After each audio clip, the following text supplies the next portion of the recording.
সমাজের পক্ষ থেকে চাঁদা, করাপশন, দুর্নীতি ব্যবসায়ীদেরকে এমনভাবে নিরুৎসাহিত করে যে নিজ দেশে সামর্থ্য থাকা সত্ত্বেও এখন আর কোনো ব্যবসার উদ্যোগ নেওয়ার চিন্তা করেন না অনেকে।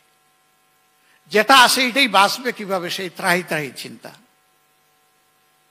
আমরা যখন বিদেশি বন্ধুদের সাথে বসি, তাদেরকে আহ্বান জানাই, আসো। বলে কোথায় আসবো, তোমার দেশ তো স্টেবল না, তোমার দেশে তো লাল ফিতা, তোমার দেশে তো আমার জীবনের এবং আমার ফান্ডের হুমকি আছে, আমার ফান্ডের সেফটি ছাড়া আমি এখানে আসবো কেন? এরকম বহু দেশ আছে যারা আমাদেরকে এই কমফোর্টেবল এনভায়রনমেন্ট অ্যাসার্ট করবে। তোমরা এনভায়রনমেন্ট অ্যাসার্ট করো, আমরা আসব।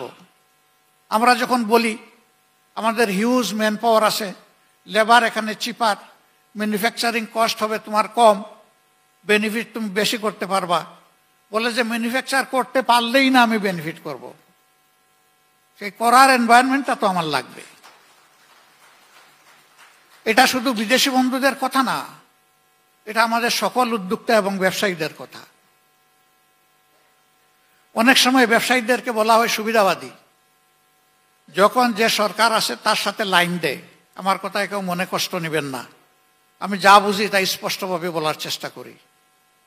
হ্যাঁ, কেউ লাইন দেয় মনের আগ্রহে, আর কেউ লাইন দেয় বাধ্য হয়ে। আর লাইন দেওয়া ছাড়া কোনো উপায় থাকে না, ব্যবসাকে বাঁচাতে পারে না। এর জন্য আমি তাদেরকে দায়ী করব কিভাবে? এ দায় আমার, এ দায় রাজনীতিবিদদের। রাজনীতির বাইরে কোনো অর্থনীতি নাই। সকল নীতি নিয়ন্ত্রণ করবে রাজনীতি, সমন্বয় করবে রাজনীতি, বিকশিত করবে রাজনীতি। মগজ ঠিক থাকলে গোটা শরীর ঠিক ফাংশন করবে। ব্রেন যদি ঠিক না থাকে, বডির কোনো পার্টস প্রপারলি ফাংশন করবে না। ব্যবসায়ীরা সমাজের একটা গুরুত্বপূর্ণ অঙ্গ।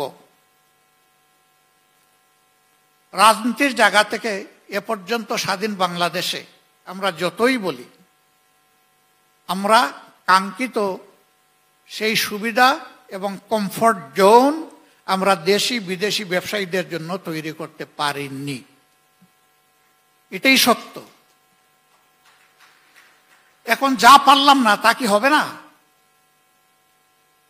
কাউকে কাউকে তো আগায় আসতে হবে। হ্যাঁ, এই কাজটা করা দরকার, কিন্তু question who will bell the cat? বিড়ালের গলার এই ঘন্টাটা বাঁধবেটাকে? আমি বাঁধবো, আপনি বাঁধবেন।